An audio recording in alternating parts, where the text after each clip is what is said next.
सिजननि गेजेराव बिथांमोना जोंनि नैबे एकर्डनि दफाफोरखौ मोनफ्रोम বিভিন্ন জিলাৰ এই কাৰ্যসূচীটো লোৱা হৈছে। ইয়াত ধেমাজি জিলা নিখিল বৰ্ডৰ ছাত্ৰ সন্থাৰ উদ্যোগত আজি জোনাই কৃষ্টি ভৱনৰ পৰা আমি ওলাই পেলাই কোৰ্টত আমাৰ মেমৰেণ্ডাম দিয়া হ'ব।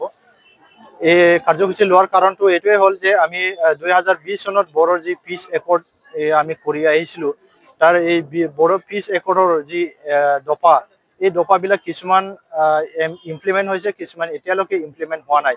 আৰু এই ইমপ্লিমেণ্ট কৰাত আমি অলপ লেহেমীয়া হোৱা দেখা পাইছোঁ যে অসম চৰকাৰ আৰু ভাৰত চৰকাৰে ইমপ্লিমেণ্ট কৰাটো কৰিবলৈ লেহেমীয়া কৰা আমি দেখা পাইছোঁ। এইকাৰণে আমি মানে ৰিমাইণ্ড কৰিবলৈ অসম চৰকাৰ আৰু ভাৰত চৰকাৰৰ ৰিমাইণ্ড কৰিবলৈ আজি আমি নিখিল বড়ো ছাত্ৰ সন্থাই আজিৰ পৰা এই ৰেলী কাৰ্যসূচীটো লোৱা হৈছে। ইয়াত আমাৰ কেইটামান ডিমাণ্ড আছে। ইয়াতে হ'ল আমাৰ প্ৰথমটো হ'ল যে আমাৰ 125 যি এমেণ্ডমেণ্ট বিল, 125 এমেণ্ডমেণ্ট বিলটো এই উইণ্টাৰ ছিজনৰ যি পাৰ্লিমেণ্ট বহিব তাতে আমাৰ 125 এমেণ্ডমেণ্ট বিলটো পাছ কৰিব লাগে। আৰু 2 নম্বৰ পইণ্টটো হ'ল যে কাৰ্বি আংলঙৰ আমাৰ যিখিনি বড়ো ভাইসকল আছে, এই তেখেতসকলৰ বাবে মানে ST হিলছ এইটো বহুত পুৰণা ডিমাণ্ড, এই ডিমাণ্ডটো অতি সোনকালে সলিউশ্যন কৰি দিব লাগে। আৰু 3 নম্বৰ হ'ল আমাৰ BTR একৰ্ডৰ যি দফা, ইয়াত আমাৰ BTRৰ বাহিৰৰ যি বড়োসকলৰ কাৰণে এটা বড়ো কাউন্সিল হৈ আহিছে BKWC, এই BKWC 5 বছৰ অতিক্ৰম হৈ গ'ল, এতিয়ালৈকে ভিলেজ নটিফিকেশ্যন হোৱা নাই, ইলেকশ্যন কৰিব পৰা নাই।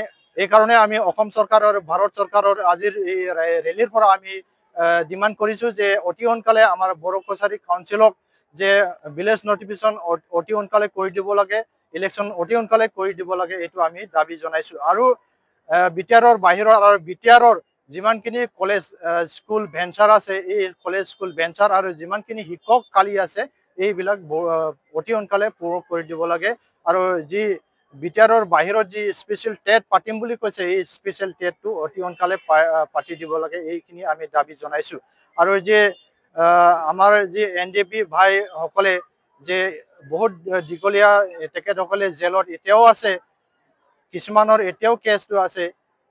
এতিয়া আমি এই আজি ৰেলীৰ পৰাই অনুৰোধ কৰিছোঁ আৰু অসম চৰকাৰ আৰু ভাৰত চৰকাৰক ডিমাণ্ড কৰিছোঁ যে আমাৰ NDP ভাইসকলক, যি ভাইসকলৰ কেছ আৰু জেলত থকা স্থায়ী যি আছে, তেখেতসকলক অতি সোনকালে বিনা চৰ্তত তেখেতসকলক ৰিলিজ কৰিব লাগে, আমি আজিৰ এই ৰেলীৰ পৰা আমি ডিমাণ্ড কৰিছোঁ। আৰু লাষ্ট একটা ডিমাণ্ডটো হ'ল আমাৰ যে FRC যে ট্ৰাইবেল এৰিয়া, ইয়াত আমাৰ এই মাটিৰ যি সমস্যা আছে, মাটিৰ সমস্যাবিলাক অতি সোনকালে আমাৰ মাটিবিলাক পাট্টা দিব লাগে। আৰু অতি সোনকালে এই মাটি পাট্টাবিলাক যে অসম চৰকাৰ আৰু ভাৰত চৰকাৰে আমাক কৰি দিয়ে, এইটো আমি দাবী কৰিছোঁ।